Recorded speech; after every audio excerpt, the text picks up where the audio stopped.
Duke of Misfortune, Harry was caught red-handed unhappy since he deserted the royal family after marrying Meghan. Hello and a very warm welcome to the Kate Middleton and the Queen Today news channel.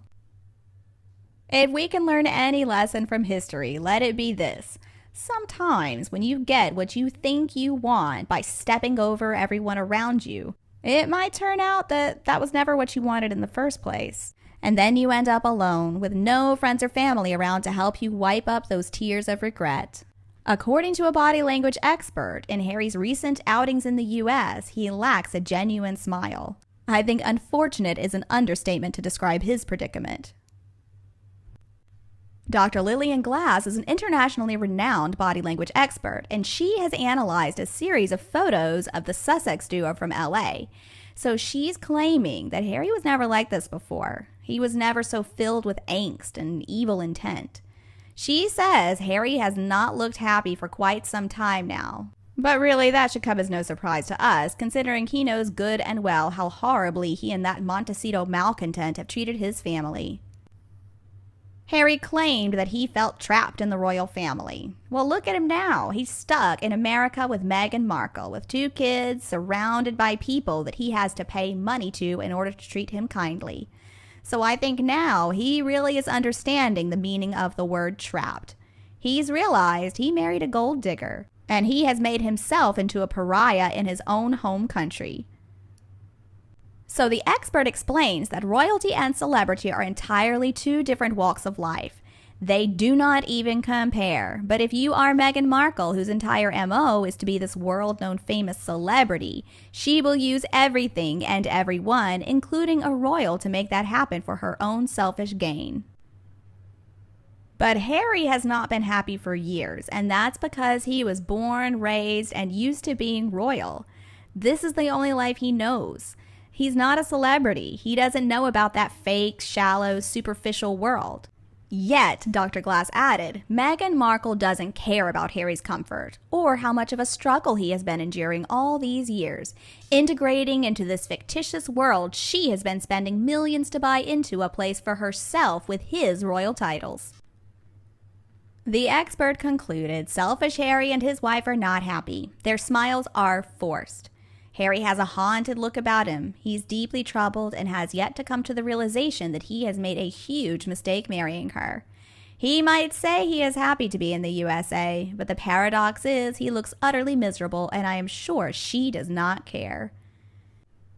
I agree wholeheartedly with this expert. I have not seen any genuine happiness coming from Harry since 2018. And before he got involved with Meghan, he did seem really happy. I mean, many people might deny it, but Harry used to welcome the press. He used to allow pictures and interviews to be done. I mean, I still remember Harry used to play football with them. So where is the joy now? Since the day that he married that evil narcissist, his face has been stuck in a permanent scowl. I'm not even going to try to guess what his mood is. There's really no point. Just listen to the way that he rambles on now about nonsense that Meghan has fed him. It looks to me like he is not coming back home or even to planet Earth anytime soon.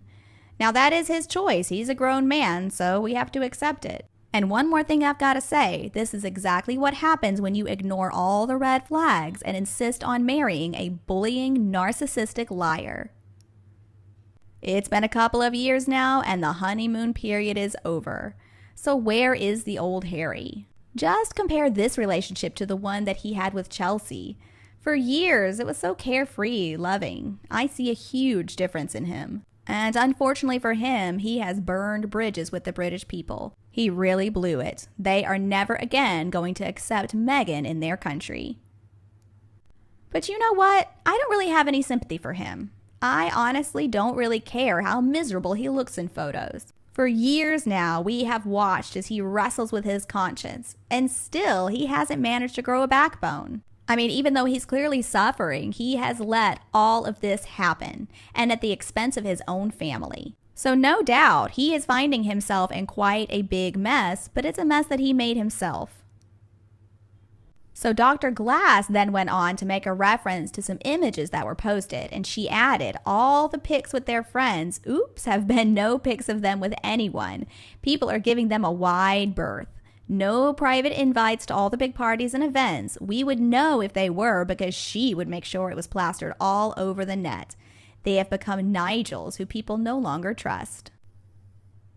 Their decision to go on national TV to attack their families was a huge mistake.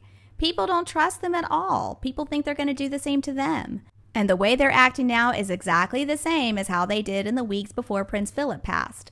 All the lies, all the deceit, the manipulation, the demands. As long as he keeps Meghan by his side, Harry will never find peace. And if he ever wants to be accepted back into the royal family in the UK, he needs to go ahead and get on his knees and practice groveling. Miss Angela Levin has also ridiculed him. She's saying Harry isn't happy because he's carrying the weight of the world's ethics on his shoulders. He's the Black Charles Atlas. He's shouldering the responsibility put on him by America's ethnic godmothers. Beyonce, Michelle, Whoopi, and Oprah are demanding more from their boy. Meghan, the godmother's daughter, along with her siblings, Serena and the squad, and driving him hard to spread the global diversity message. And these godmothers, let's not forget, they've got billions in the bank. They are influencing hundreds of millions of people all around the world. They are loved and admired by many generations of black, white, brown, and yellow people. Make no mistake, they have done well for themselves. They've got more money than 99% of people. They are more than welcome to join exclusive private members clubs that 99% of people, regardless of skin color, cannot join. But in the end, does the success, the stardom, the celebrity status, the money, the fans, does it matter? In fact, I don't know. If they're still not happy within their own skin color, then I would say no. They have so much, but still, they're trying to divide the world between black and white. But you know what? I don't think that's where the divide is. The divide is still between the have and the have-nots. It doesn't matter what color, what race, what creed you are. So the fact that they're trying to make it a black and white issue, it's a bit rich.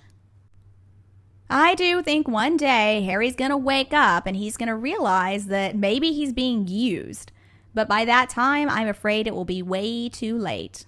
Serves him right. He should have listened to his brother's advice instead of just jumping into this marriage so quickly. I can only refer to that old proverb, marry in haste, repent at leisure. Now, in my opinion, I'm guessing Harry's not miserable 100% of the time. I'm sure he still laughs, still jokes around, but only when he's with someone else other than that wife. For example, when he was out with James Corden, the polo match with his buddies, he was happy. And when Harry lived in the palace, he did have a very stellar PR team that kept him up on top, in spite of his many problems and faults. So this leads me to believe that his unhappiness doesn't really have anything to do with living in LA. It has everything to do with who he's living with. And in spite of everything, I still say this is all very sad. It's tragic. Things could have been so different for the two of them. The root of the problem as I see it is that Meghan is a truly toxic person. And so that's why at this point, not many people in the UK care at all about what happens to either of them. Many people are calling to have their titles removed, but I can only imagine how heart-wrenching that would be for the Queen to initiate the first step. I really do feel sorry for her. They have treated her horribly. Recently, Harry has sued the Mail for libel. He sued the British government for police protection. I have absolutely no respect left for him. Just read the quotes from his lawyer. He apparently did not understand that leaving would mean that he would no longer have 24/7 security. Did he really believe that being sixth in line to the throne would entitle him to all the perks? Harry's making this claim that he is worthy of all the perks, even though he doesn't seem to know the royal policies. For example, unless you are a working royal, you don't get the perks. It is really time to put a stop to those traitors and liars. Harry is acting like a petulant, spoiled little brat. It's no surprise that things are not going his way. I really hope that he remembers how they tried so hard to warn him, and he did not listen. If Harry was really looking for freedom, then he should have married Chelsea. She was lovely. That way, at least, he would have still been part of the working royal family. And also, he would have been able to escape and spend some time in South Africa with Chelsea's family. But maybe it was really just that Chelsea didn't want him. So he grabbed up the first thing that came along. And boy, was she a succubus. At this point, Meghan has really sucked the life out of him. I mean, Harry, what can I tell you? Lie down with a dog, get up with fleas. And you, do you agree with these views in my video? If yes, remember to like and share my video with everyone you know. If not, tell me why, and we'll also talk about Harry and Meghan some more. Please support us more and more by subscribing to the Kate Middleton and the Queen Today news channel.